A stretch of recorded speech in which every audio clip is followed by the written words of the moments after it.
I mean, you got to let bygones be bygones. Part of the family now. You know what I mean? What are we tripping on? I mean, the Kobe era is over. There's nothing LeBron can do that can touch that. Just like Kobe can't touch Magic. Just like Magic can't touch Kareem. Just like Kareem can't touch Wilt. Just like Wilt can't touch Mike.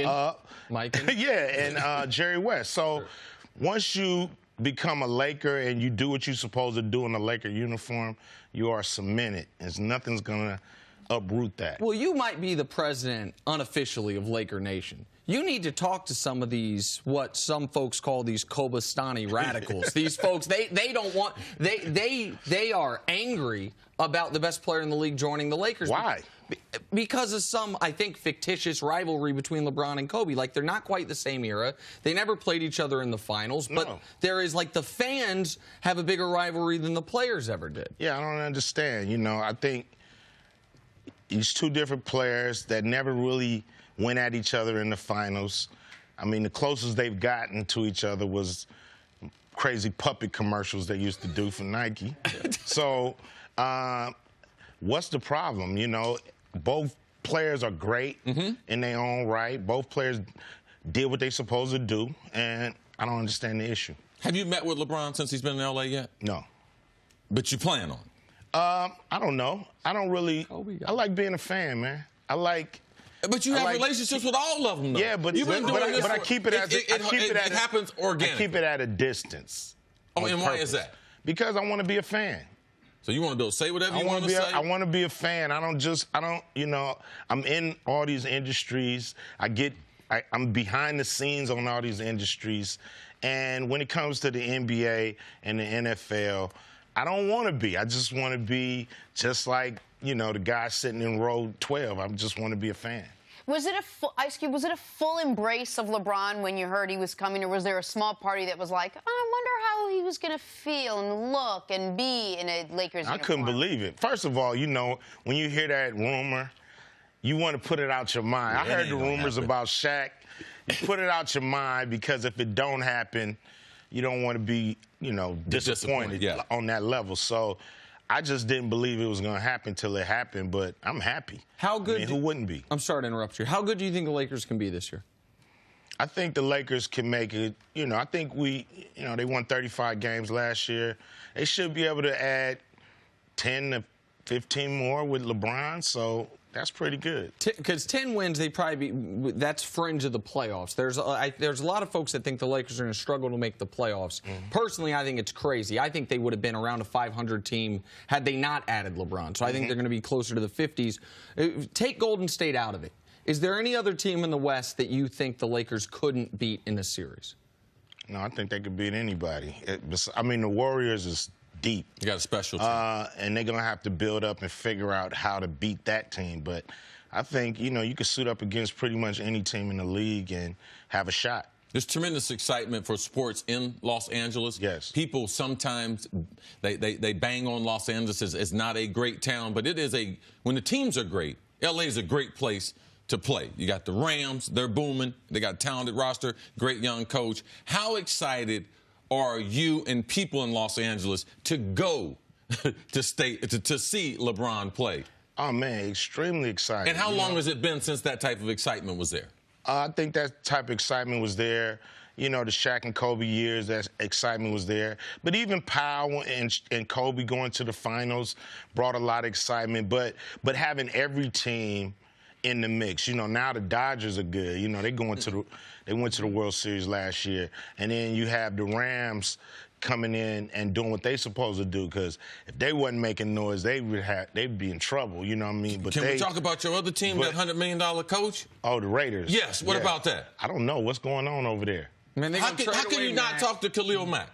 I don't understand that. How can you get rid of the great punter? I mean, we had I don't really even know punters. You know, I know Ray Guy and the punter we had, Marquette King, who had swag and who did his job, because he could pin them into the, you know, behind the 20, and they got rid of him. So I don't know what the hell going on. Hold, just one other football thing, and then we can argue about Kobe and Duncan. You were mentioning all these teams in L.A. Yeah. You left one out. I feel like it was on purpose. What's your beef with the Chargers, man? I mean, what's the like about the Chargers?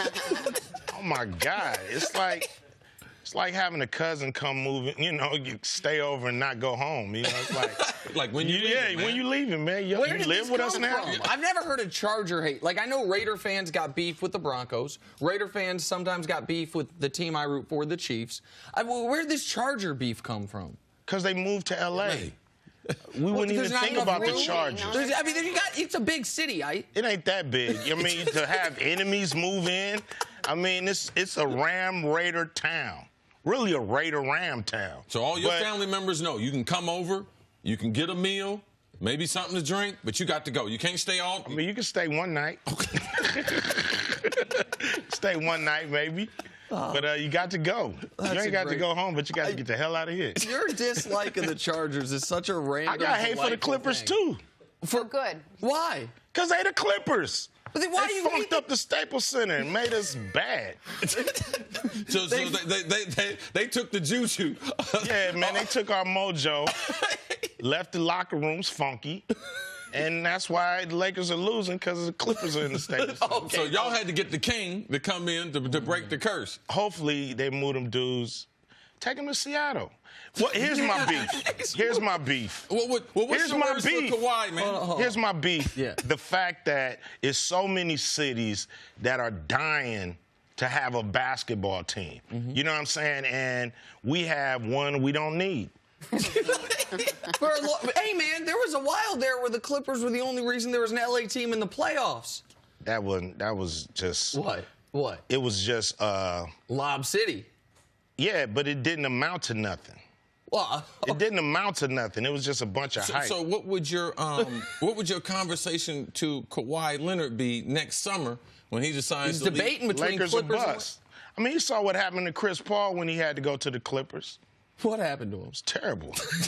Nothing happened. If you could pick a bunch of guys are free agents next year. Kawhi's obviously the one that most tied to come to the Lakers, and LeBron. If you could pick any of them to come join LeBron. It's Kawhi, and then, maybe KD would come. All three? Okay. That little game, the game we saw at UCLA the other day? And talking about the NBA and the role that Big Three, you and I were talking about Summer League. But, man, you've been a huge sports fan, a basketball fan for a long, long time.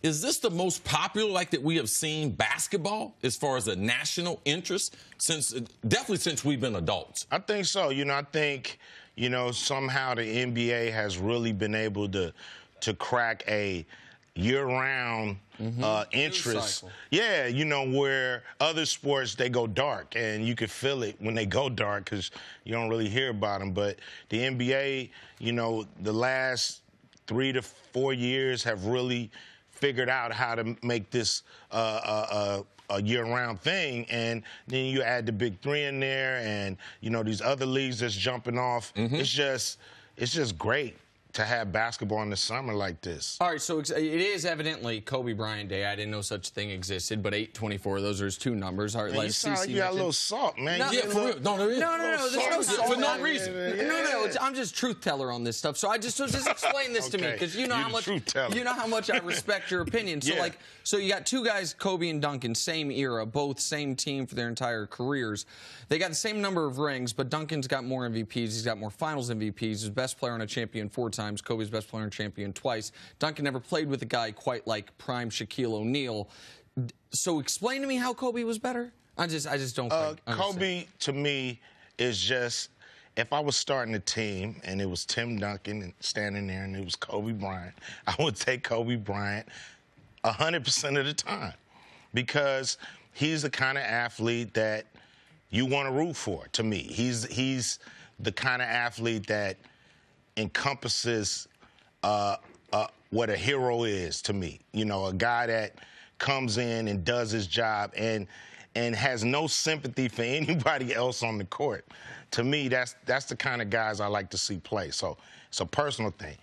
Yours, numbers, all that. I think Kobe had a lot of hate in the league. You know what I'm saying? On why, Shaq only got 1 MVP, which is ridiculous. Shaq and Kobe with only 1. And it's pretty ridiculous. So, those are politics of the league. Still wouldn't trade Kobe for nothing in the world. Thanks for watching. Subscribe here to get the latest from the show. Also, be sure to check out more of the best clips from First Things First, or go watch a few segments from our other shows on FS1.